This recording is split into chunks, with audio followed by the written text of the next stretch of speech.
नमस्कार, आप देख रहे हैं वीएनएम टीवी और न्यूज स्टूडियो से मैं हूं सपना। लेकर आई हूं दिन भर की खबरें, देश दुनिया और शहर जिले की खबरों पर विस्तार से नजर डालें। उससे पहले नजर आज की सुर्खियों पर, आइए देखते हैं आज की वीएनएम हेडलाइंस।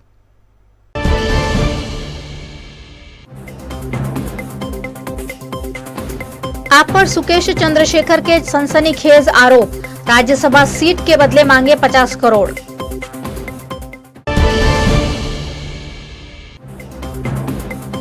ईसुदान गढ़वी को सीएम फेस बनाने पर इंद्रनील राज्यगुरु ने छोड़ी आम आदमी पार्टी, कांग्रेस में घर वापसी।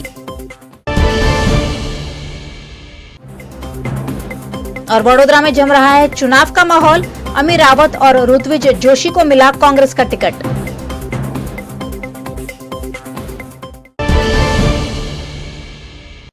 पिछले कई दिनों से धोखाधड़ी मामले में सुर्खियों में रहे सुकेश ने आम आदमी पार्टी पर राज्यसभा सीट के लिए 50 करोड़ रुपए मांगने के आरोप लगाए हैं। मनी लॉन्ड्रिंग केस में दिल्ली की मंडोली जेल में बंद ठग सुकेश चंद्रशेखर ने मीडिया के नाम चिट्ठी लिखी है। उसमें उसने अरविंद केजरीवाल पर गंभीर आरोप लगाए हैं। 3 पन्नों की चिट्ठी में सुकेश ने लिखा है, मैं अगर ठग हूं तो केजरीवाल महाठग है। उन्होंने राज्यसभा सीट के बदले मुझसे 50 करोड़ रुपए मांगे थे, जो मैंने दिए। सुकेश ने लेटर में लिखा, 2016 में एक डिनर पार्टी में अरविंद केजरीवाल भी आए थे। उनके निर्देश पर मैंने कैलाश गहलोत को असोला के एक फार्म हाउस पर जाकर 50 करोड़ रुपए दिए थे।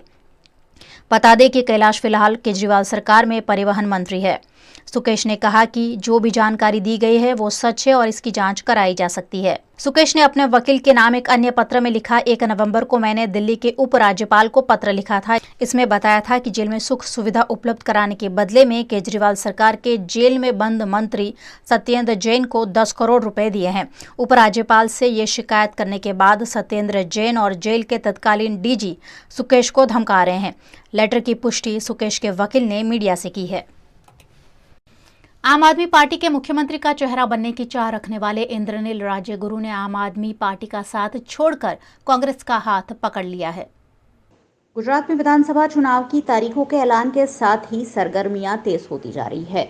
कुछ वक्त पहले ही कांग्रेस का हाथ छोड़कर आम आदमी पार्टी में जुड़े इंद्रनील राज्यगुरु फिर एक बार कांग्रेस के साथ चले गए हैं। दरअसल आम आदमी पार्टी द्वारा कल ही गुजरात के मुख्यमंत्री के चेहरे के रूप में ईसुदान गढ़वी के नाम का ऐलान किया गया है, जिससे नाराज इंद्रनील राज्यगुरु ने आम आदमी पार्टी का साथ छोड़कर फिर एक बार कांग्रेस पार्टी का हाथ पकड़ लिया है। गुजरात के लिए, गुजरात के लोगों के लिए बड़ा ऐतिहासिक दिन है, गर्व का दिन है कि आज गुजरात के इतिहास में सबसे पहली बार जनता को पूछ के फैसला लिया गया।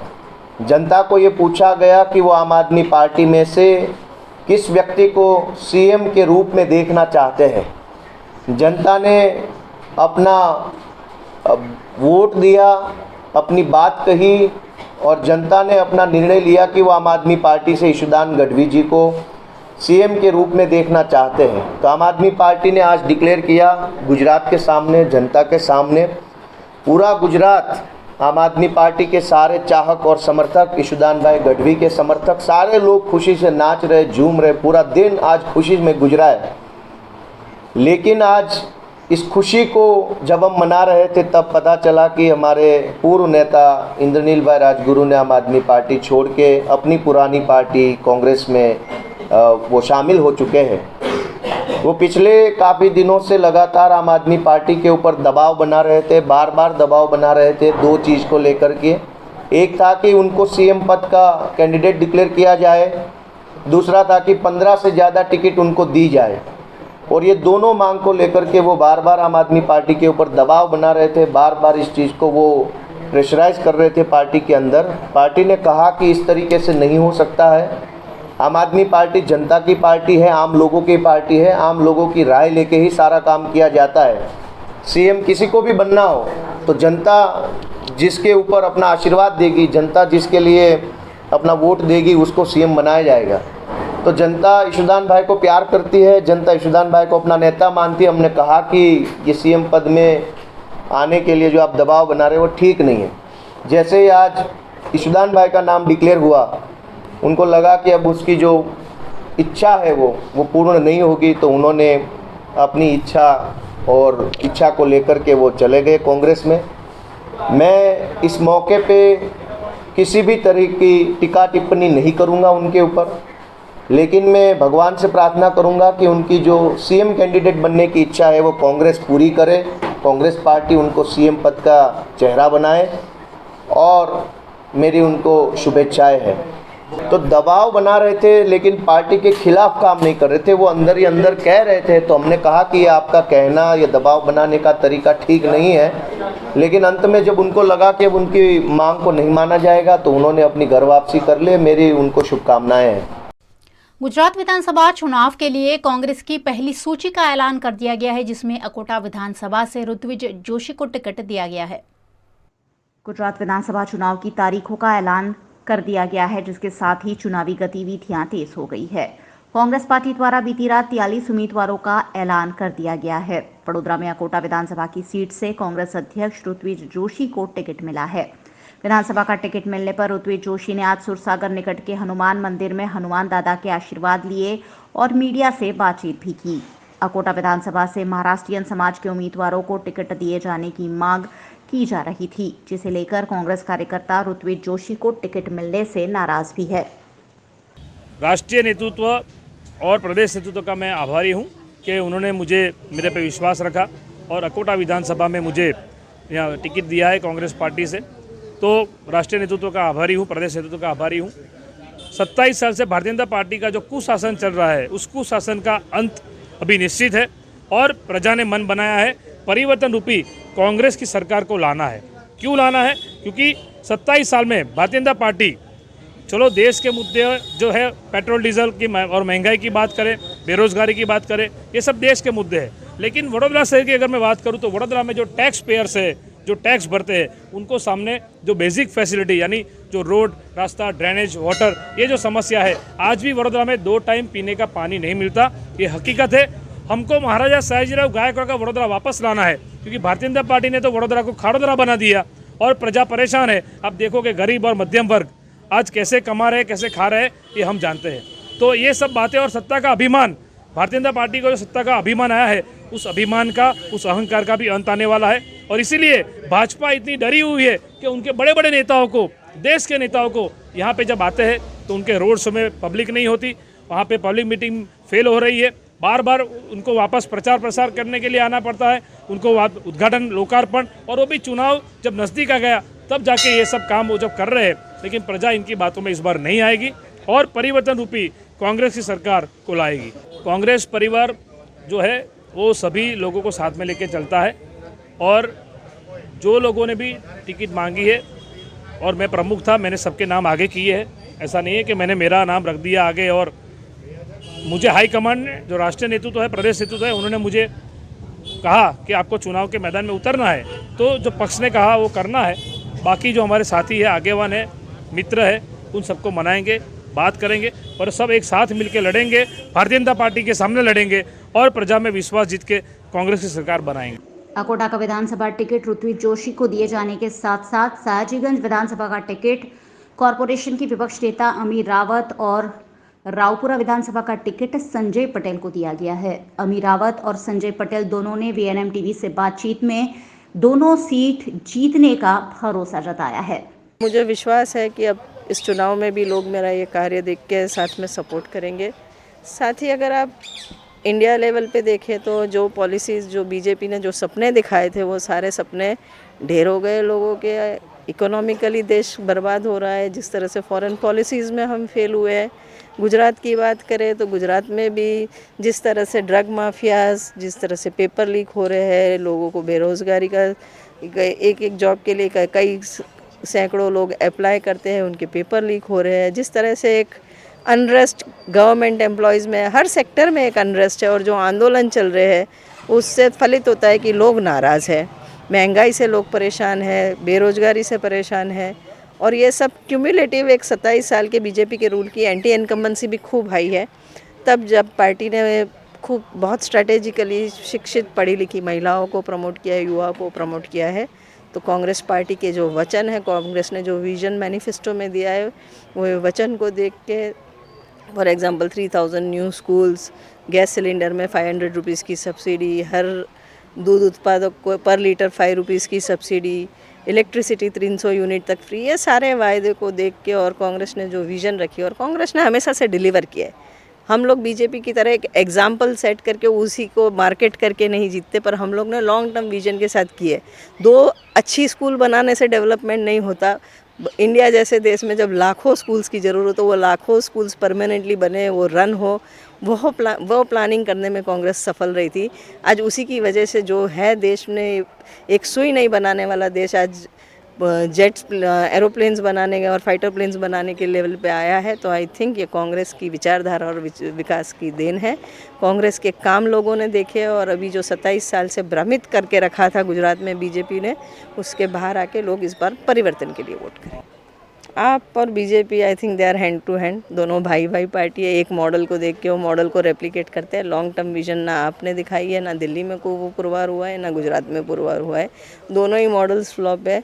कांग्रेस का जो मॉडल है लॉन्ग टर्म धीरे धीरे डेवलपमेंट का मॉडल है एंड आई थिंक वही सक्सेसफुल रहा है, उसी से देश ने प्रगति की है।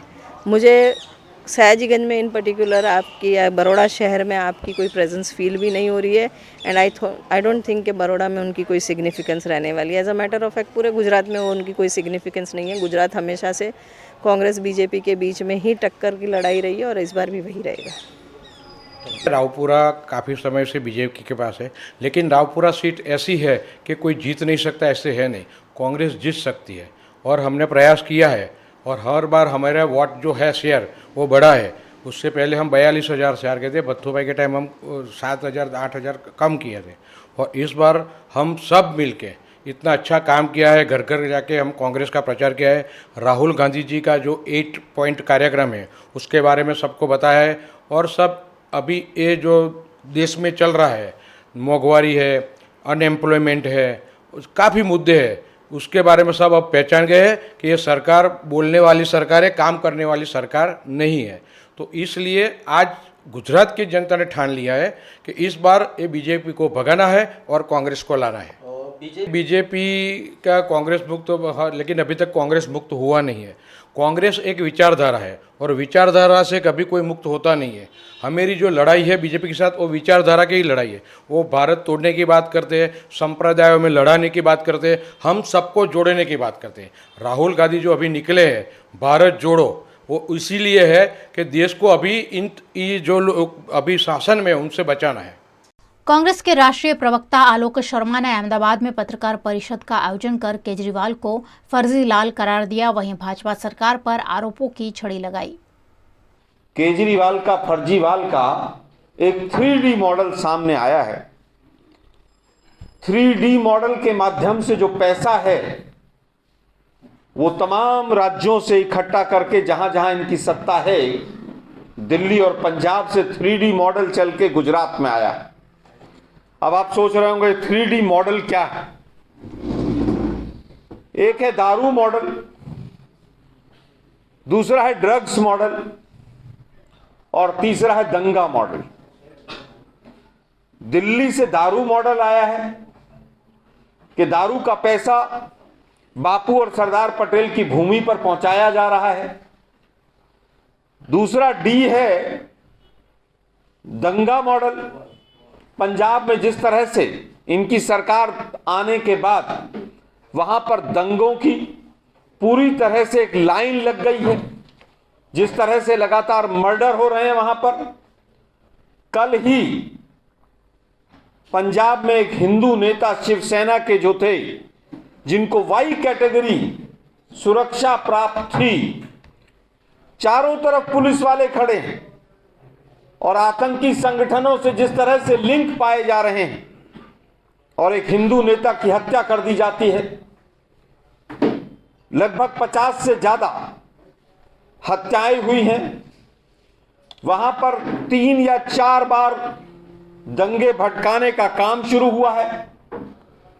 जिस तरह से पटियाला में आप लोगों ने देखा, दंगे जो हैं वहां पर चरम पर हैं और अभी एनसीआरबी की कल रिपोर्ट आई, 10,000 से ज्यादा ड्रग्स के मामले अकेले पंजाब में पकड़े गए। ये 3D मॉडल फर्जीवाल महोदय गुजरात में लाना चाहते हैं गुजरात की जनता इनसे सचेत रहे। महाभ्रष्टाचारी लोग हैं। जिस तरह से आज एक और दूसरे ठग ने, सुकेश चंद्रशेखर ने आरोप लगाए हैं कि 50 करोड़ रुपया उसने इनको दिए। तमाम आरोप की लिस्ट आ रही है। स्कूल बनाए, कमरे बनाए, उसमें घोटाला। लेबर बोर्ड को जो कोरोना में 10-10 हजार रुपए दिए, 2 लाख फर्जी अकाउंट निकले। 20 करोड़ रुपए का हवाला पिछले दिनों गुजरात में हुआ है। उससे पहले भी एक कांड हुआ कि दिल्ली की दारू का पैसा विजय नायर यहां पर बांटता हुआ और डिस्ट्रीब्यूट करता हुआ देखा गया। ये विजय नायर कौन है? ये विजय नायर आरोपी नंबर 5 है, जो दारू कांड दिल्ली में हुआ, जिसमें हजारों करोड़ रुपए की रिश्वत ली गई, जिसमें हजारों करोड़ रुपए के गबन है। मनीष सिसोदिया उसमें आरोपी नंबर 1 है एफआईआर में। विजय नायर आरोपी नंबर 5 हैं, जो अमेरिका गए और वापस आए, जो अभी जेल के अंदर है। नए नाम, नए खुलासे रोज हो रहे हैं। ये अशोक गर्ग कौन है जिन्होंने 8 करोड़ रुपया दिल्ली से गुजरात में भेजा? 8 करोड़ रुपया विभिन्न शहरों में आदित्य जैन और सुधीर ठाकुर के माध्यम से हिम्मतनगर, गांधीधाम, दाहोद, वडोदरा, गांधीनगर और वलसाड में बांटे गए। ये कौन लोग हैं? ये मुकेश तिवारी बिजनेसमैन कौन है जिनकी पास से मोटे पैसे कैश में पकड़े जा रहे हैं? हम बार बार कहते थे कि भाजपा की बी टीम है ये सिद्ध हो रहा है। इतना कैश दिल्ली और पंजाब से चलता है और गुजरात बापू और सरदार पटेल की भूमि तक पहुंचता है। ईडी, सीबीआई सब कान में रुई डालकर बैठे हुए हैं। हवाई जहाज से पैसा आता है एयरपोर्ट पर, और सिविल एविएशन मिनिस्ट्री और तमाम जांच एजेंसियां खामोश रहती हैं, क्योंकि भाजपा और आम आदमी पार्टी दोनों मिले हुए हैं इस पूरे कौभांड में। एक तरफ मोदी जी और उनके तमाम लोगों का भ्रष्टाचार मोरबी में खुल रहा है। कौन सा गुजरात का मॉडल है जिसको वो पूरी तरह से एक रंगिया सियार की तरह गुजरात मॉडल को इन्होंने पेश कर दिया। आम आदमी पार्टी के टिकट डिस्ट्रीब्यूशन में पैसा मांगा जा रहा है। आम आदमी पार्टी के टिकट डिस्ट्रीब्यूशन में बीजेपी का पूरा दखल है। कमलम जो मॉडल है, जो ऑपरेशन कमल है, वो पहले से ही चालू कर दिया है। ऑपरेशन गांधी नगर कि गांधीनगर में जिस तरह से वोट डिवीजन आम आदमी पार्टी के माध्यम से कराया, इसी तरह से भाजपा आम आदमी पार्टी के माध्यम से वोट डिवीजन कराने के लिए वोट कटवा पार्टी के तौर पर यहां पर प्रेजेंट कर रही है। ये जो ऑपरेशन कमल चलता है वो केवल कांग्रेस के लिए नहीं है, और कांग्रेस पर ज़्यादा उनकी रुचि इसलिए रहती है कि माननीय राहुल गांधी जी माननीय मोदी जी को सीधी टक्कर देते हैं। चाहे वो पेगासस का मामला हो, चाहे राफेल का हो, चाहे 3 काले कानून हो, हम सीधी टक्कर देते हैं तो हम पर नज़र ज़्यादा रहती है। और जिस तरह से ईडी, सीबीआई और तमाम संवैधानिक संस्थाओं का दुरुपयोग हो रहा है वो पूरा देश देख रहा है। आज तो हमें पता चला भाजपा के एक बहुत बड़े ठग जो जेल में हैं वो आम आदमी पार्टी ज्वाइन करने के लिए जा रहे हैं। तो इस तरह की चीज़ें चुनाव तक चलेंगी। हमारे यहाँ पर लोकतांत्रिक प्रक्रिया है। बिना शर्त उन्होंने कांग्रेस पार्टी में घर वापसी की है, उनकी कोई शर्त नहीं है। हमारे विधायक दल का जो नेता होगा वो सीएम कैंडिडेट होगा। मुझे तो यही समझ नहीं आ रहा वो इतने लंबे समय तक भाजपा दल में जो है गल घोटू वहाँ पर राजनीति में अब तक कैसे सरवाइव कर रहे थे। हमारे सामने अभी तक कोई कंक्रीट उनका प्रस्ताव नहीं आया है। अगर कोई आएगा तो गुजरात प्रदेश कांग्रेस कमेटी उस पर निर्णय लेगी। आईएएफ सूर्यकिरण एरोबेटिक टीम ने 4 साल के लंबे अंतराल के बाद वडोदरा के आसमान को चकाचौंध कर दिया। दर्शकों को मंत्रमुग्ध करने के लिए 8 एयरक्राफ्ट टीम द्वारा आकाशभेदी हैरतअंगेज करतब दिखाए गए।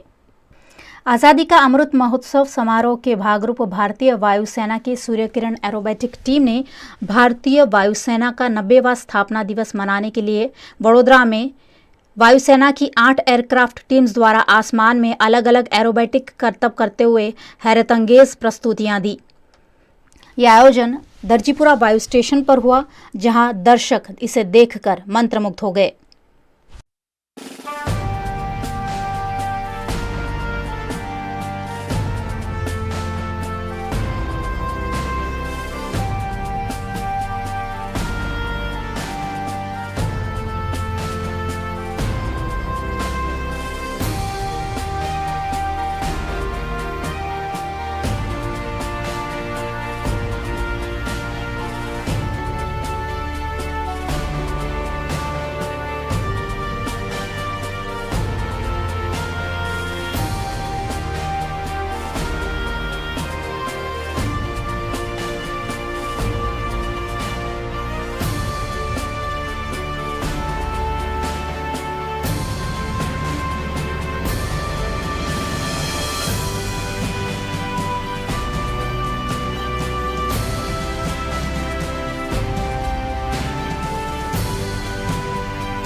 हमें बहुत अच्छा लग रहा है कि हम वडोदरा में आए हैं, जिसको कल्चरल कैपिटल ऑफ गुजरात के नाम से जानी जाती है ना।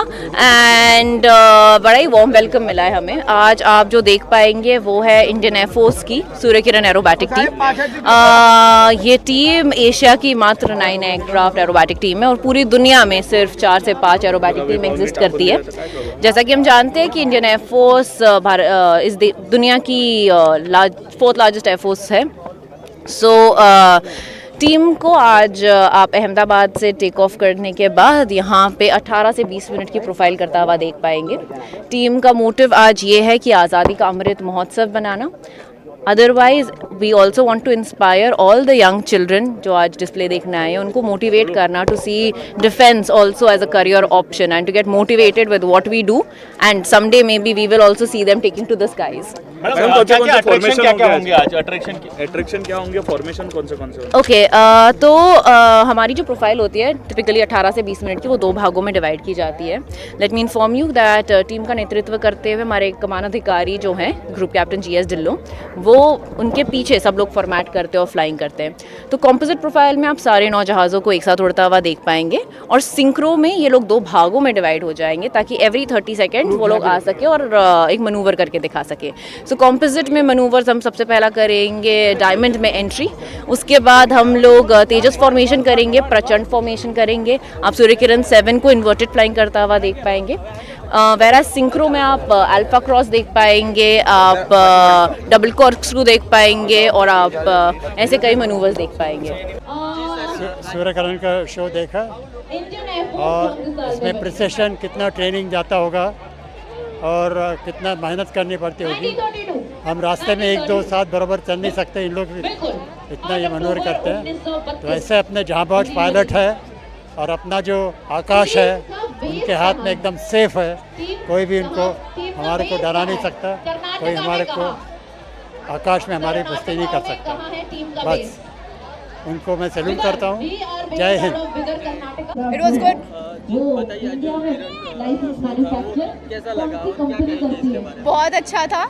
We like the maneuver and formations. आपको कैसा लगा? बहुत अच्छा था and the efforts taken by everyone was fulfilled and we really enjoyed the show. Air force के बारे में क्या कहेंगे? ऐसे महत्वपूर्ण है। बहुत इम्पोर्टेंस है ये चीज़ का, जहाँ लोगों को कुछ नहीं पता है, जिन लोगों को नहीं पता है उसके लिए ये बहुत बड़ी चीज़ है कि आर्म्ड फोर्सेस ये सारे शोज़ ऑर्गेनाइज करती है, जिससे लोगों को बहुत सारे सीखने को चीज़ें मिलती है। Normal civilian people get the patriotic feeling out of this, so yeah, it's good. से जो शोज़ होते हैं उससे हमें पता चलता है कि हमारा डिफेंस जो स्ट्रक्चर है वो कितना हाई लेवल है, और इससे अदर जो सिविलियंस है उन्हें भी मोटिवेशन मिलता है कि हम भी कहीं ना कहीं डिफेंस ज्वाइन करें और हमारी जो आर्म फोर्सेस है उन्हें और स्ट्रॉन्ग करते हैं। VNM न्यूज में आप देख रहे हैं खबरें। फिलहाल वक्त हो चला एक छोटे से अंतराल का, कहीं जाएगा नहीं, ब्रेक के उस पार खास खबरें अभी और भी हैं। भारत ले रहा है इलेक्ट्रिक अंगड़ाई, क्यों ना हम साथ चले, साथ चले, साथ बढ़े, साथ बढ़े, देश मेरे, देश मेरे, देश को ले जाए नई दिशा की ओर। आपका जॉय, भारत का जॉय। ધોરણ 12 પછી કેનેડામાં ઓછામાં ઓછા બજેટમાં કઈ રીતે સ્ટડી કરી શકાય એનું સંપૂર્ણ માર્ગદર્શન મેળવવા આજે જ વિઝિટ કરો કાનન ઇન્ટરનેશનલ, જ્યાં તમને મળશે IELTS, PTE, TOEFL, GRE અને સેટના કોચિંગ સાથે કોલેજ યુનિવર્સિટીના study options, facilities like mock test, SOP, EMI, education loan, visa filing અને pre departure, everything under one roof. તો આજે જ આવો Kanan international at Trident complex, racecourse road, Vadodara. વડોદરાના ઘણા વિસ્તારો જેમ કે અકોટા, માંજલપુર, અલકાપુરી, મકરપુરા વગેરે વગેરે વિસ્તારોના લોકો ચિંતામાં છે। આ ચિંતાનું કારણ છે વડોદરાના લોકોમાં વધતી ઈર્ષા। જી હા, અને આ ઈર્ષાનો સ્ત્રોત છે તરસાલી એરિયામાં આવેલ રેઝિડેન્શિયલ પ્રોજેક્ટ દર્શનમ પ્લેસ। ઘણી બધી એમિનિટીઝથી ભરપૂર આ 2 અને 3 BHK પ્રોજેક્ટ બની ગયો છે નવા ઘર શોધવાવાળા લોકો માટે એક અનોખો અવસર। भारत ले रहा है इलेक्ट्रिक अंगड़ाई, क्यों ना हम साथ चले, साथ चले, साथ बढ़े, साथ बढ़े, देश मेरे, देश मेरे, देश को ले जाए नई दिशा की ओर। आपका जॉय, भारत का जॉय। कांग्रेस की गुजरात परिवर्तन यात्रा शक्ति सिंह गोहिल की अगवानी में विसावदर पहुंची, जहां तालुका कांग्रेस ने भव्य स्वागत किया। चुनावी बिगुल बच चुका है, ऐसे में कांग्रेस द्वारा समग्र गुजरात में चल रही गुजरात परिवर्तन यात्रा प्रदेश के अग्रणी शक्ति सिंह गोहिल की अगवानी में आज विसावदर पहुंची। शक्ति सिंह गोहिल ने सरदार चौक में लौह पुरुष सरदार पटेल की प्रतिमा पर श्रद्धांजलि अर्पित की और विसावदर तहसील कांग्रेस के अध्यक्ष, विसावदर विधानसभा के संभावित उम्मीदवार करसन बड़ोदरिया, भैसान तहसील के अध्यक्ष त्रापसिया नितिन राणपरिया, जूनागढ़ विधायक भिखाभाई जोशी, नाथाभाई मेहता, कीर्ति कामदार, जिला अध्यक्ष भरत अमीपरा, विसावदर तहसील पंचायत के सदस्य समेत कांग्रेस अग्रणी और कार्यकरों ने यात्रा का भव्य स्वागत किया। विधानसभा में 5 चुनावी टिकट के दावेदार हैं, उनमें से जिसे भी टिकट मिलेगा उसको जिताने के लिए एड़ी चोटी का जोर लगाने की उन्होंने बात कही। शक्ति सिंह गोहिल ने भारतीय जनता पार्टी पर प्रहार किए। उन्होंने विसावदर बैठक पर कांग्रेस की जीत का दावा किया। पक्ष तरफ हमारी जन संपर्क परिवर्तन संकल्प यात्रा आज विसावदर खाते पहुंची है। लोगों खूब प्रेम, आशीर्वाद और समर्थन आप्યું સૌનો ખૂબ હૃદયપૂર્વક આભાર માનું છું। લોકો ભારતીય જનતા પાર્ટીના શાસનથી ત્રસ્ત છે, ત્યારે અમે એક સકારાત્મક એજન્ડા સાથે લોક સેવા અને ગુજરાતના સાચા પ્રશ્નોને ઉકેલવાના એજન્ડા સાથે નીકળ્યા છે। પૂર્ણ વિશ્વાસ છે કે ગુજરાતના લોકોના આશીર્વાદ અને મતોથી સરકાર બનશે એ સેવાની સાધના કરશે। ગુજરાત સંકલ્પ પરિવર્તન યાત્રા જે નીકળી છે કોંગ્રેસની વાત લઈને, એમાંથી આજે શક્તિસિંહ ગોહિલ સોમનાથથી જે યાત્રા લઈને નીકળે છે એમનું વિસાવદરમાં આજે આગમન હતું અને એ યાત્રા વિશે લોકોની આગેવાનોની મિટિંગ બોલાવી અને પબ્લિક મિટિંગ કરી અને માહિતગાર કર્યા માન્ય શ્રી શક્તિસિંહભાઈ ગોહિલ। વિસાવદરમાં જે ટિકિટ જાહેર થઈ છે તો કેનું નામ જાહેર થાય એવી શક્યતા કરી? તો પાર્ટીમાં અમે 5 દાવેદાર છીએ, હજી પાર્ટીએ કોઈ નિર્ણય લીધેલ નથી, પણ જે કોઈ નિર્ણય લેશે એમને તમામ 5 દાવેદારોને જેમનો નિર્ણય લેશે એમની સાથે રહેશે। તો એ 100% કોંગ્રેસ જ આવશે અને આ વખતે જે લીડથી ચૂંટાણા હતા કોંગ્રેસના ધારાસભ્ય એથી 5000 લીડ વધારે આવશે તો ઓછી। अष्ट सहेली ग्रुप द्वारा 11 विवाह उत्सुक बेटियों के लिए गृह उपयोगी वस्तुएं देने की व्यवस्था की गई। वडोदरा में जाने माने सामाजिक कार्यकर्ती महिला ग्रुप अष्ट सहेली द्वारा विविध लोक उपयोगी कार्य किए जाते हैं। आज इस संस्था द्वारा 11 ऐसी युवतियां जिनका विवाह निश्चित हो गया है, उन्हें शादी में गृह उपयोगी वस्तुएं दी गई। इसकी विस्तृत जानकारी अष्ट सहेली ग्रुप की आयोजक हेमाबेन चौहान द्वारा दी गई।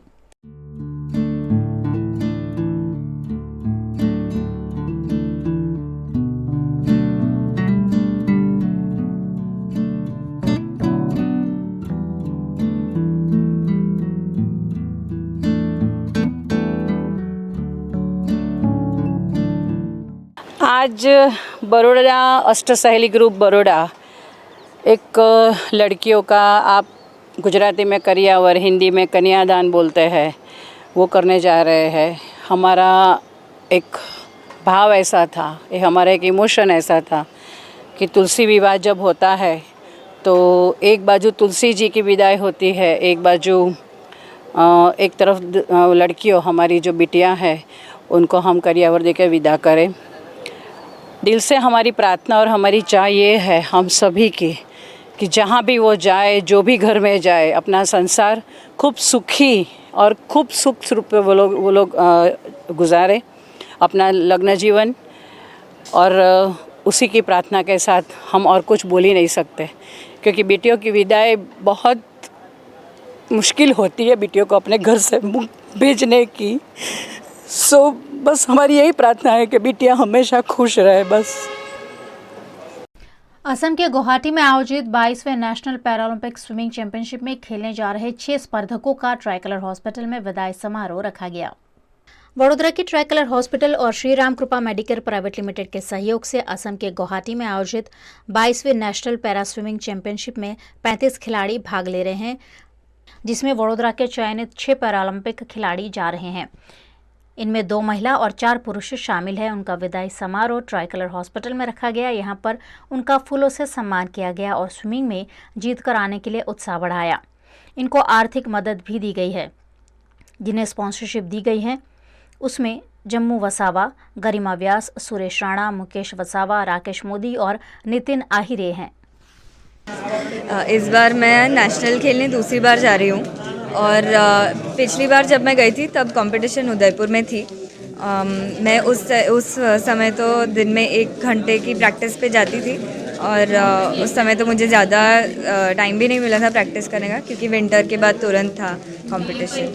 अभी तो मेरे पास एटलीस्ट 6 महीने की प्रैक्टिस कंटिन्यूस है, तो इस बार काफ़ी आशा है कि इस बार मेडल्स भी अच्छे आएंगे। और मेरा जो लास्ट टाइम का मैंने नेशनल के वक्त रिकॉर्ड बनाया था वो इस बार मेरी आशा है कि मैं फिर से तोड़ दूँगी। और एक्साइटमेंट तो बहुत ज़्यादा है कि अगर आप अपने जो आप कर सकते हो उस पर अगर आप फोकस करो, ये सोचने के बजाय कि तुम क्या नहीं कर सकते, कहाँ अटक रहे हो, तो अंदर से आपको एक अलग तरह की खुशी मिलती है और पैशन मिलता है, एक्साइटमेंट मिलता है, मोटिवेशन मिलता है कि आप अपने लिए, अपने देश के लिए, अपने परिवार के लिए कुछ ना कुछ अलग सा करके दिखो।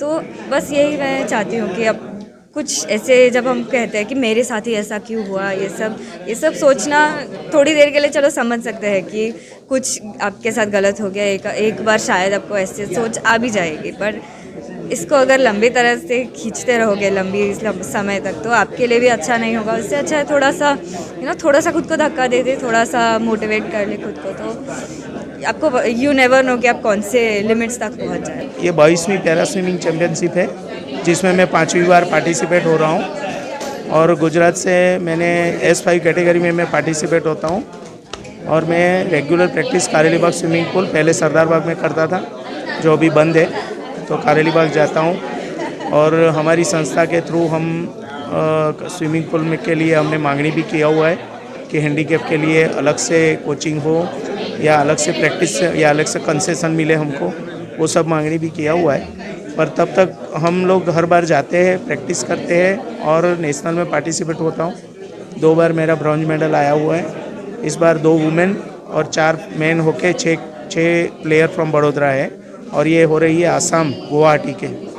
जो पैरालंपिक्स यहाँ से पार्टिसिपेंट जो जा रहे हैं बड़ोदरा से गुवाहाटी जो नेशनल चैम्पियनशिप में पार्ट लेने के लिए, उनको ट्राई कलर हॉस्पिटल और श्री राम कृपा मेडिकेयर प्राइवेट लिमिटेड के CSR एक्टिविटी के अंतर्गत हम लोग पूरा सहयोग प्रदान कर रहे हैं। उनको हम आज रोज़ यहाँ पे उनका हम बहुमान कर रहे हैं, उनको हम फैसिलिटेट कर रहे हैं और उनको हम ये विश कर रहे हैं कि वो सारे जो चैम्पियंस जो जा रहे हैं वो बेहतर परफॉर्मेंस दें, बढ़िया परफॉर्मेंस दें और अच्छे मेडल्स लेके वो बड़ौदा शहर को और हमारे बड़ौदा शहर को वो गौरव प्रदान करें।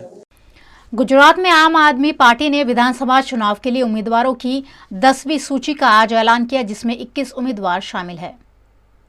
कल ही गुजरात ने बड़ी धामधूम से खुशियां मनाई, एक उत्सव के रूप में, त्योहार के रूप में गुजरात के लोगों ने जश्न मनाया, क्योंकि गुजरात के इतिहास में पहली बार जनता ने अपने CM कैंडिडेट का फैसला लिया। आम आदमी पार्टी ने कुछ टाइम पहले एक नंबर जारी किया था और जनता से अपना सुझाव मांगा था, अपना अभिप्राय मांगा था। 17 लाख से ज्यादा लोगों ने अपना सुझाव दिया और ये कहा कि आम आदमी पार्टी की ओर से श्री ईशुदान भाई गढ़वी जी को चीफ मिनिस्टर कैंडिडेट के रूप में पसंद किया जाए। कल आम आदमी पार्टी के राष्ट्रीय कन्वीनर श्री अरविंद केजरीवाल जी के नेतृत्व में ईशुदान भाई के नाम की घोषणा हुई। मैं बड़े गर्व से कहना चाहता हूँ कि कल जब से घोषणा हुई तब से लेकर आज तक इतने सारे हजारों लाखों messages, call calls, SMS, WhatsApp messages, पूरा प्यार जनता ने ईशुदान भाई के ऊपर और आम आदमी पार्टी के ऊपर दिखाया है। पूरी जनता ने इस फैसले को बड़े दिल से स्वीकार किया है और मैं समझता हूँ कि इतना प्यार, इतना सम्मान जो आम आदमी पार्टी को मिल रहा है वो दिखा रहा है कि आम आदमी पार्टी की सरकार बन रही है। आज आम आदमी पार्टी ने 10वां लिस्ट कैंडिडेट का, प्रत्याशियों का 10वां लिस्ट घोषित किया है, जिस लिस्ट में कुल मिला के 21 प्रत्याशियों को घोषित किया गया है। कुल मिला के 125 से ज़्यादा कैंडिडेट अब तक आम आदमी पार्टी डिक्लेयर कर चुकी है। पूरी मजबूती से, पूरे तामझाम से, पूरी स्ट्रेटजी से, मैनेजमेंट से, कोऑर्डिनेशन से आम आदमी पार्टी इस चुनाव में उतरी है। मुझे पूरा भरोसा है कि आम आदमी पार्टी का एक एक कार्यकर्ता अपना खून पसीना बहा करके गुजरात में जो क्रांति की लहर उठी है उसमें अपना योगदान देगा और कार्यकर्ताओं के दम पे, कार्यकर्ताओं की मेहनत पे गुजरात में बदलाव आएगा। गुजरात के राजकोट अहमदाबाद नेशनल हाईवे पर चोटीला निकट आपागीगा के ओटले पर भागवत सप्ताह का आयोजन किया गया है, जिसमें संतों के लिए टिकट मांगी गई। गुजरात में विधानसभा चुनाव का माहौल गर्माता जा रहा है। हर समाज के लोग अपने अपने समाज के लिए टिकट मांग रहे हैं, जिसमें से संत भी अब अछूते नहीं हैं। गढ़ड़ा के SP स्वामी ने विधानसभा चुनाव में 10 संतों को टिकट दिए जाने की मांग की है। उनका कहना है कि राज्यसभा के साथ धर्म सभा का स्वीकार किया जाना चाहिए। अगर संतों को टिकट नहीं मिलेगी तो संत मंडल एकत्रित होगा और सरकार के खिलाफ चुनाव भी लड़ सकता है।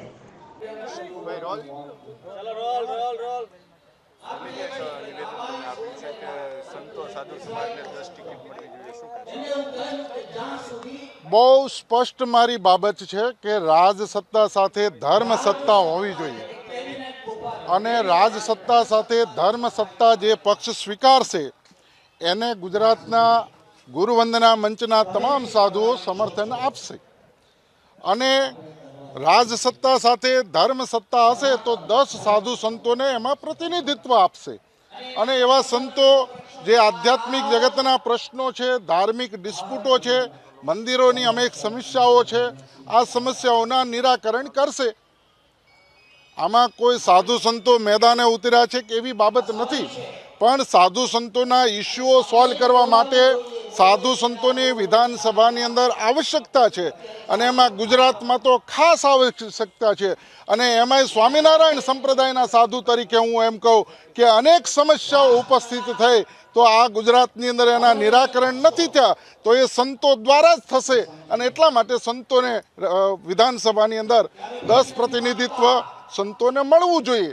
એની અંદર હું એમ નથી કહેતો કે મારે વિધાનસભા લડવી છે કે હું વિધાનસભા લડવા માગતો નથી। ગુરુવંદના મંચ એ નક્કી કરશે અને એ 10 સંતો ગુજરાતની અંદર પોતાનું કાર્ય સંભાળશે।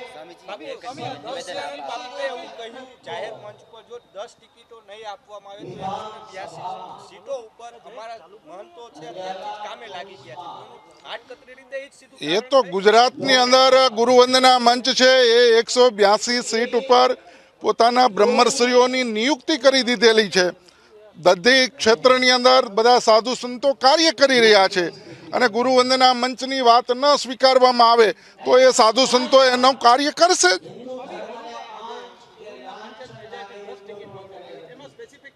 ગાંધીનગર કે જિલ્લો કે એવું કંઈ છે કે અંબાજી છે કે સોમનાથ છે કે જુનાગઢ છે કે એવું કંઈ?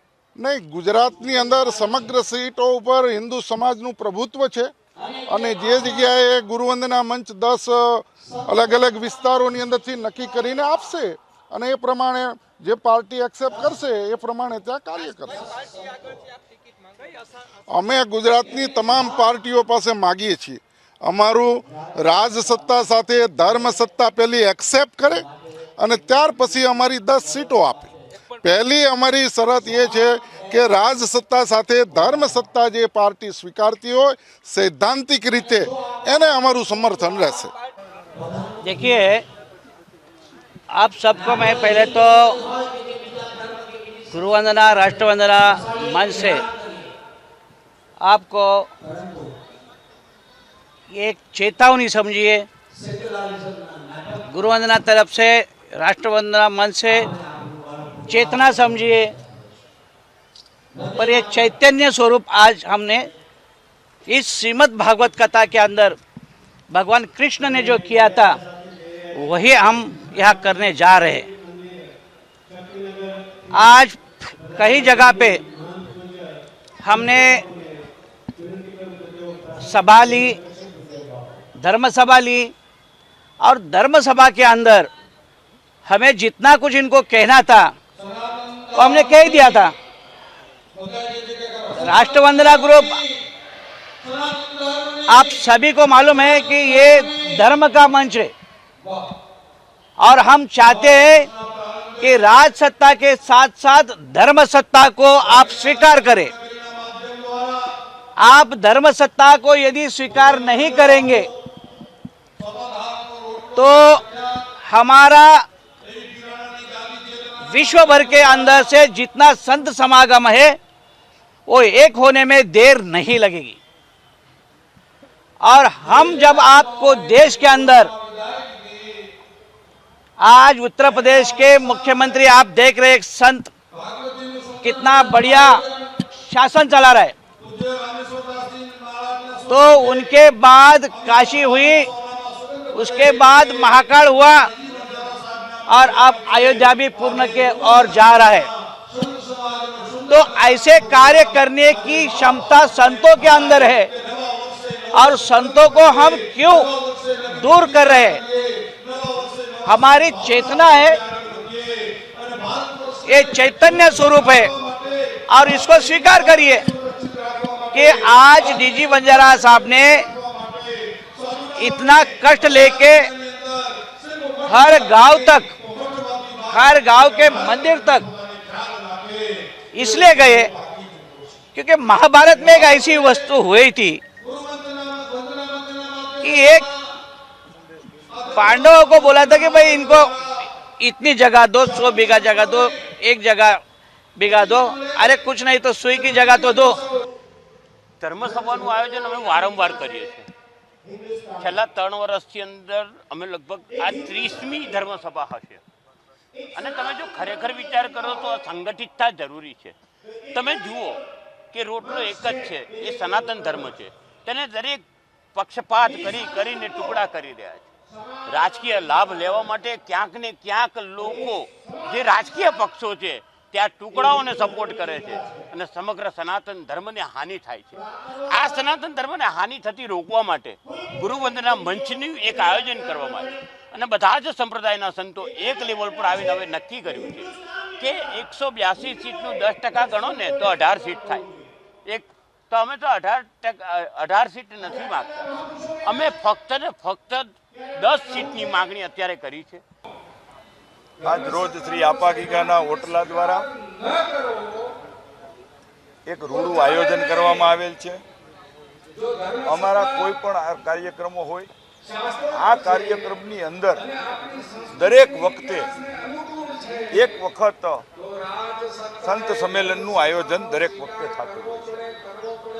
પછી આપાગીગાના હોટલે કાર્યક્રમ હોય, રાજકોટ કોઈ બીજો કાર્યક્રમ હોય, ત્યારે દરેક જગ્યાએ સંત સંમેલન ફરજિયાત હોય છે અને એના અનુસંધાને આજ રોજ આ સપ્તાહના કાર્યક્રમમાં પણ ખૂબ જ સારી રીતે સંત સંમેલનનું આયોજન થયું હતું. અખાડા પરિષદ હોય તો સરકારની સમાંતર સરકારો આની ચાલે. દેહાણ જગ્યા હોય તો એ પણ ખૂબ મોટી રીતે આગળ વધતું હોય છે. સંતોનો વ્યક્તિગત અભિપ્રાયો તેઓ પોતે એક ગુરુવંદના મંચના નેજા નીચે આપ્યા છે. રાજસત્તા અને ધર્મસત્તા બંને સાથે જોડાય એ અગત્યનો વિષય છે. પણ સાથે સાથે આપણે એ પણ ધ્યાન રાખવાનું છે કે આ રાષ્ટ્રને પણ કોઈ પણ પ્રકારનું નુકસાન ન થાય. આજે આપણે સૌ જોઈએ છીએ કે આજે દેશની પરિસ્થિતિ જે પ્રમાણે ચાલી રહી છે એ પરિસ્થિતિની અંદર અમે એવું 100% માનીએ કે ગુજરાતની અંદર 182 સીટો છે. એમાં ધર્મસત્તાના લોકોને, દાખલા તરીકે લલિત કિશોરજી મહારાજ છે, એમની જે ટીમ વર્ક હશે, આ ટીમની સાથે બેસી અને સંત સભા હોય, ગુરુવંદના મંચ હોય, રાષ્ટ્રીય એકતા મંચ હોય, આમની સાથે બેસી અને આના યોગ્ય નિર્ણયો કરી અને एकदम बधाने साथे लेने चालू જોઈએ. गुजरात के भावनगर के गोहिलवाड़ में राजपूत समाज द्वारा क्षत्रिय समाज के लोगों को टिकट दिए जाने पर जोर दिया जा रहा है.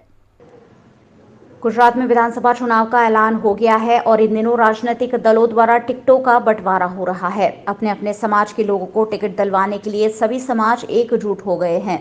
ऐसा ही एक समाज है भावनगर का राजपूत क्षत्रिय समाज. भाजपा द्वारा भावनगर जिले में क्षत्रिय समाज के लोगों को टिकट नहीं दिए जा रहे हैं. ऐसे में गोहिलवाड़ राजपूत महिला समाज की अध्यक्षा भूमिबा चुड़ासमा ने पत्रकारों से कहा कि जो पार्टी हमारे समाज को टिकट नहीं देगी हम उसके खिलाफ वोट करेंगे. खास કરીને ભાવનગર જિલ્લાની આપણે વાત કરીએ તો 2 થી 3 લાખ જેવા મતદારો ક્ષત્રિય સમાજના છે.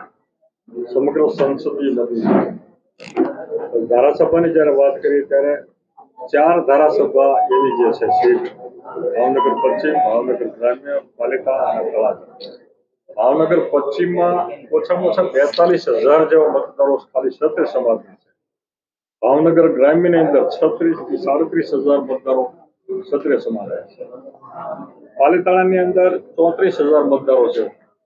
ત્યારે તળાજા વિસ્તારની અંદર પણ 36,000 જેવા મતદારો ખાલી ક્ષત્રિય સમાજના છે.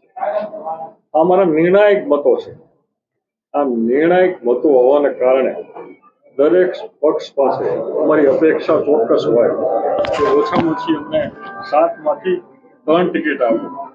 પણ એક પક્ષ કોંગ્રેસ પક્ષે એવું વિચાર્યું છે કદાચ 2 ટિકિટ મળે એવા મને અંદરથી સમાચાર મળ્યા છે. સાચું તો ટિકિટ મળ્યા પછી ખબર પડે, પરંતુ 99-90% ભાવનગર પશ્ચિમ વિસ્તારમાં 1 ટિકિટ ક્ષત્રિય સમાજને ફાઇનલ થઈ છે. એનું કારણ તમને એટલા માટે હું કહું ફાઇનલ પક્ષે જાહેર કર્યું નથી, કારણ કે જ્યાં ક્ષત્રિય સમાજને ટિકિટ મળે છે, ટિકિટ મળ્યા પછી પરિણામ મળતું નથી ચોક્કસ, અને પરિણામ શું કામ નથી મળતું એવા કારણોસર અમે છેલ્લી 5-6 વખત મળ્યા છીએ અને મળ્યા પછી અમે એવું નક્કી કર્યું છે મતદારો અમારા વધ્યા છે, નિર્ણાયક મતદારો ક્ષત્રિય સમાજના છે. ત્યારે આ વખતે પરિણામ મળે, વધારે મતદાન થાય, ખાસ કરીને અમારા મહિલાઓનું મતદાન ઓછું થાય છે એવી અમારી પાસે એક વાત છે. આ વખતે મહિલાને જાગૃતિ માટે આવતા દિવસોમાં મહિલા સંમેલન મળે અને વધારે મહિલાઓ પણ મતદાન કરે અને પરિણામ મળે એવી ચોક્કસ મને આશા છે. બધા આપ જોઈ રહ્યા છો અને આગામી સમયમાં ઘણી બધી સાહેબે વાત કરી લીધી આ રાજકીય મુદ્દા વિશે. તો અમે બધી ટિકિટો બધી ધારાસભાની મોટા મોટી એમ કે આપણી લોકશાહીની જે ગણો એ મોટા મોટું દરબારનું નેતૃત્વ ધરાવતી આ સીટ છે. તો ત્યાં બધા અમને ટિકિટો મળે એવું રાજકીય મુદ્દો અમારો છે કે અમારા સમાજને ટિકિટ વધારેમાં વધારે ફાળવે એ હેતુથી અમે ટૂંકા જ સમયમાં મહિલા સંમેલન કરવા જઈ રહ્યા છીએ. બેન, ખાસો મહિલા સંમેલન જ્યારે કરવા જઈ રહ્યા છો, આ ખાસો પશ્ચિમ વિસ્તારની અંદર જ્યારે કહેશો કે ક્ષત્રિય સમાજને ટિકિટ મળે, એ પણ વાત છે કે હાલ કોંગ્રેસ જે છે એને પણ એના પણ ઉમેદવાર ટિકિટ મળશે, ત્યારે શું કહેશો? કોંગ્રેસને મળે તોય બી સારું, ભાજપમાંથી ટિકિટ મળે, બંને પક્ષમાંથી જેને ક્ષત્રિયને ટિકિટ મળે એની જીતાડવાની પૂરેપૂરી અમારા ભાઈઓ કરતા બહેનો જવાબદારી 100% પૂરેપૂરી નિભાવશે. બેન, પશ્ચિમનો વિસ્તાર છે ને ત્યાં વિસ્તારમાં પીઓ છો, બીજેપીનો ગઢ છે, શું કહેશો? આપ કહો છો કે જો ટિકિટ નહીં મળે તો પક્ષ વિરોધ? હા, મતદાન કરશું. કેવા પ્રકારનો વિરોધ દર્શાવશો? મતદાન કરશું, એ દેખાડશું. અમે બોલીને નહીં દેખાડી, કરીને દેખાડશું. मोरबी पुल हादसे के बाद अब देश में कई पुलों की मरम्मत की बात उठ रही है। उत्तर प्रदेश के मुख्यमंत्री योगी ने इस हादसे के बाद राज्य के सभी पुलों के सर्वे का आदेश दिया है। मिर्जापुर अजी गांव के पास से सई नदी गुजरती है। रामचरितमानस की एक चौपाई के उल्लेखानुसार भगवान राम लंका विजय के बाद अयोध्या लौट रहे थे, तब उन्होंने इस सई नदी में स्नान किया था और चौथे दिन अयोध्या पहुंचे, जहां प्रभु राम के चरण पड़े। इस नदी पर कभी पुल सरकार ने नहीं बनाया। लोगों ने अपने हिसाब से लकड़ी का पुल बनाया है और इसी से हर रोज तकरीबन 5 से 7 हज़ार लोग और बच्चे भी आवाजाही करते हैं। पर अब ये पुल जर्जर हो गया है। चुनाव आते ही नेता लोग यहाँ आकर केवल वादे ही करते हैं। डिप्टी सीएम केशव प्रसाद मौर्य ने 2 साल पहले भी वादा किया था कि नया पुल बनेगा, लेकिन वही स्थिति है, ढाक के 3 पात वाली। लोगों में इससे काफी रोष है। ये पुल कितना पुराना है? करीब 25 वर्ष पुराना है सर। अच्छा, इस पुल से कितने लोग आवागमन करते हैं? आवागमन सर कम से कम 5-6 हजार डेली। क्या समस्याएं आ रही हैं? अरे समस्या साहब, जमीन तो सब नदी पर है। अब हम लोगों ने कहे तो जय है, अगर आवक पर है तो रास्ता तो कोनो है नहीं, चाहे मैं बूढ़ी हो, चाहे टूटी हो, चाहे मरी।